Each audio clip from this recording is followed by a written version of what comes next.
Joining us now, Connecticut Attorney General Richard Blumenthal, along with Nomi Prinz, former managing director at Goldman Sachs and author of It Takes a Pillage: Behind the Bonuses, Bailouts, and Backroom Deals from Washington to Wall Street. Attorney General Blumenthal, AIG is headquartered in your state. Also, there are many pensioners in your state, teachers and others, who may be buyers of these exploding bonds. Are you okay with a financial industry that makes exploding bonds and then bets they will collapse with AIG, which is headquartered in your state, and then the U.S. taxpayer is blackmailed into paying out 100 cents on the dollar? Are you okay with that? Well, Dylan, that is certainly a rhetorical question because, as you know, I have been extremely critical, to put it mildly, of AIG, of Wall Street for these credit default swaps and the way they have been used non-transparently, very opaquely. And what we have here is, as you put it well in your analogy, not only building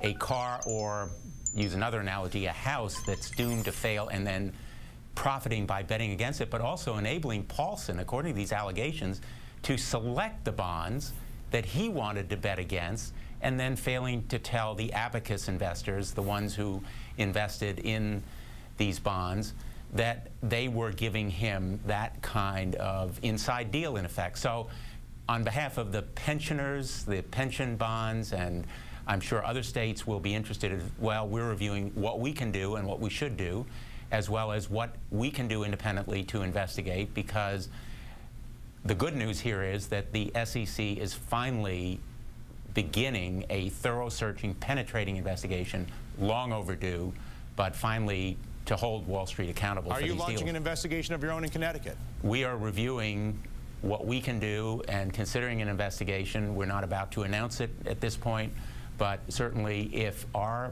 pension funds have been harmed, we will take appropriate action, and there may be other bases to investigate as well. Nomi, you were a managing director at Goldman Sachs. Did you ever, for a client, manufacture a deliberately exploding bond the way that Goldman Sachs is accused of manufacturing one for John Paulson, where basically John Paulson, the hedge fund manager, got to design which pieces of the car he would remove?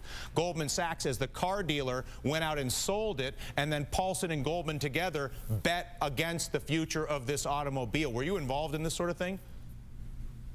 I did do research on the initial sites of CDOs. I am guilty on that. I think the level of deception and alleged fraud in this case has gotten so far beyond even the initial CDOs that were created out of junk bonds to begin with, out of high-yield securities that were already determined to be high-yield, sort of like subprime loans, but already known to be so much worse. And bringing Paulson into the selection process and not only not disclosing that in the marketing materials, disclosing everybody else. It wasn't like the management selection process wasn't part of the deal. It was all there in the marketing documentation.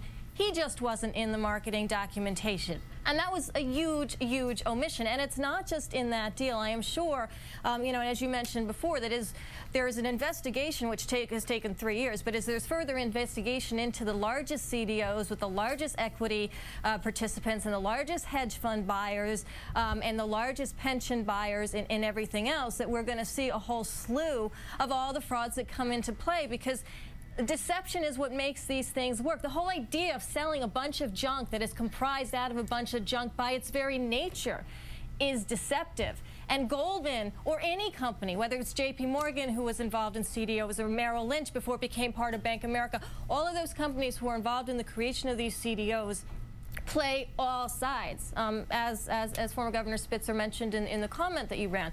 And because they play both sides, there is ample room for deception. There's ample incentive for deception. There's been a huge transfer of wealth in this deception. Everything that Paulson made out of this particular charged abacus deal was lost by the pension funds and the municipalities and whoever else invested in it. It was a zero-sum game. It was a direct transfer, collusively and hiddenly, of wealth. At what point, Richard Blumenthal, do we see criminal charges? I think that the claims of fraud here, and those are the civil charges in this SEC lawsuit, would entail probably at some point consideration of criminal charges, but they will also lead, Dylan, I think, to the United States Congress adopting the kinds of reforms that are absolutely necessary, and again, long overdue, to make sure that these derivatives are sold in a way that the public knows about them. In this instance, what a classic illustration of how secrecy can breed fraud and deception.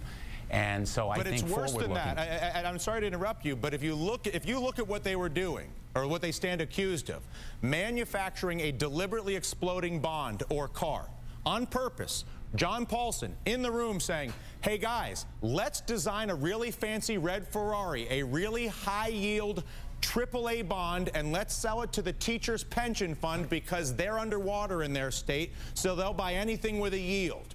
Making that choice and then screwing up the car where John Paulson gets to pick which pieces of garbage to stick inside of it so that it explodes, and then going to AIG in your state and betting that this thing's going to blow up, then bringing the entire country to its knees in order to facilitate the payout, and watching the American taxpayer pay completely 100 cents on the dollar all of AIG's bets that were made with Goldman Sachs on behalf of John Paulson and other clients. And we haven't seen a single criminal investigation, and we're working 2 years on as we watch record profits come out of these banks. Is this simply, Richard, because the money that comes to D.C. from the banks is so much? I mean, I look at this, I'm just looking at the president. $1 million to Barack Obama in 2008 from people identifying Goldman as their employer. That is more than any president, any politician in the history of the world.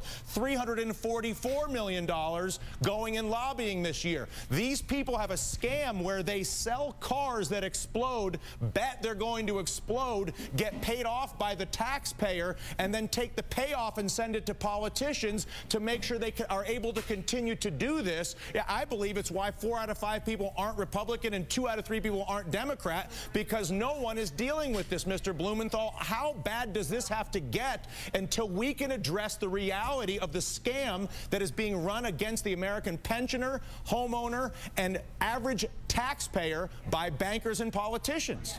Well, the simple answer to your question is that the facts, as they've been alleged, could well give rise to criminal indictments. I say, as a former federal prosecutor, as a state official, as you may know, we have been largely preempted in the securities area, which ought to change as well. So explain what that is. Explain, because there's all these little legal changes that were made in D.C. that have castrated attorney generals like yourself across the country to do anything about this, much the way Eliot Spitzer was able to do 10 years ago. What was the legal change that was made in the federal government to make it impossible for somebody like you to do anything? Well, the legal change, and I would respectfully stay away from the word castrated. I've understood.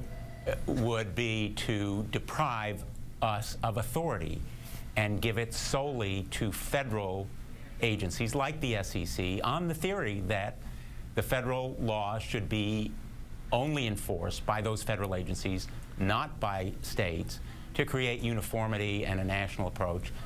That argument is valid to an extent, but not to the extent that state officials and prosecutors like myself and other attorneys general have been completely deprived of authority in most states. And the point here is, Dylan, that there should be a criminal investigation. No question about it. This deal was consummated in February 2007. The SEC under the prior administration was completely AWOL. And now, hopefully, we will see a reinvigorated and re-energized securities prosecuting agency at the federal level, and more authority to the states as a result of the reforms now going through Congress. I'm going to wrap this up. Nomi, thank you for the time. Mr. Blumenthal, thank you. Thank you for the time. I do want to offer the Goldman comment here, which I failed to do earlier, and I apologize for that. Goldman saying, we're disappointed that the SEC would bring this action related to a single transaction in the face of an extensive record which establishes that the accusations are unfounded in law and fact. We want to emphasize the following 4 critical points, and then they go on to talk about how they lost money on the transaction. Again, anybody's profit or loss on a given transaction when you're selling faulty bonds and betting they're going to explode, whether you're doing it for yourself or your customers, I feel like we have bigger fish to fry. And still, neither party wants to end too big to fail. Isn't that funny?